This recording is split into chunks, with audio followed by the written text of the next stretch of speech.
Hey everybody, welcome back to the series on optimizing your OBS studio and avoiding these 5 most common mistakes. We're up to part 4 of the series, and this one is going to be covering a cool tool that I use personally a lot in my live productions, and it's the multi-view feature, which is built into OBS Studio. So we're going to dive in and take a look at that.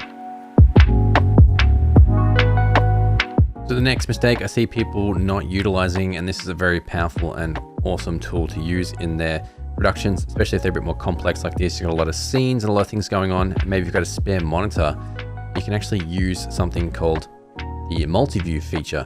If you're not sure what that is, to find it, all you need to do is go to the top of the toolbar in OBS Studio under View, and then go down here where it says Multi-View, and you can actually select what screen you want to project it to, or you can do it windowed. So if I do it windowed here, you're going to see it pop up here as a little window. But if you have a spare monitor, which I do up there, I'm going to set it to the full screen.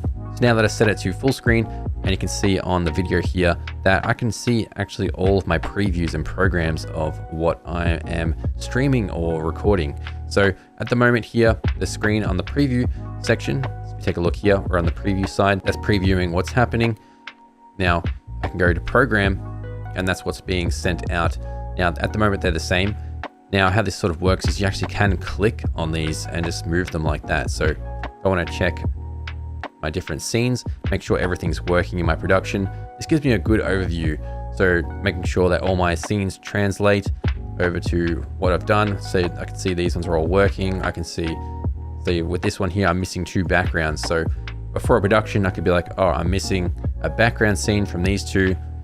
Quickly get that heads up before the production goes live.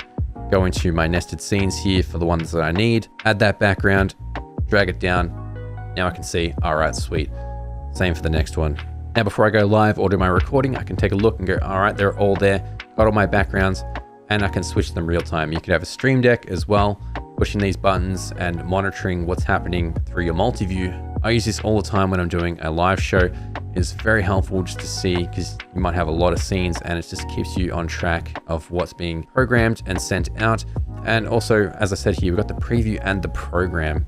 So in OBS Studio, we have something called the studio mode. So it's another tool that you can use these both together, and it's really helpful. So you click studio mode here, and you're going to notice that we've got 2 screens. So I've got this one here on the left and this one on the right.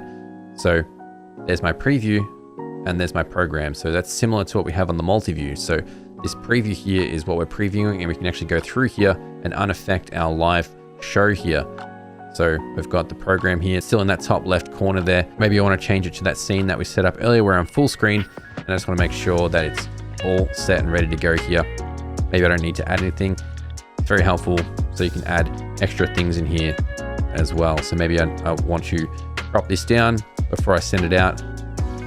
I have that option there in studio mode. So back into the multi-view, you're going to see here as our preview that we have and our program. So now they're both on the same like we had earlier.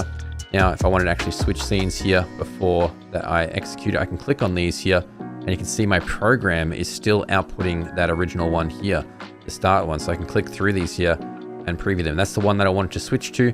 So all I need to do here, if I wanted to make this scene active, all I need to do is go back to the studio mode here. All I need to do to change it is hit transition, and boom, that button's transitioned to the new scene that I've selected in the multi-view. And I can switch back as well. You can even add custom transitions or stingers here. So if I click stinger, hit transition, then we got to transition over to the next scene, just like that. So very helpful tool there to use both the multi-view and studio mode. Thanks for watching. Up next is going to be part 5, the final part of the series. We're going to be covering how to optimize your OBS Studio for platforms like YouTube and Twitch, and where to find those settings, and then how to set them up within OBS Studio. So we're going to check that out next in the final part of the series.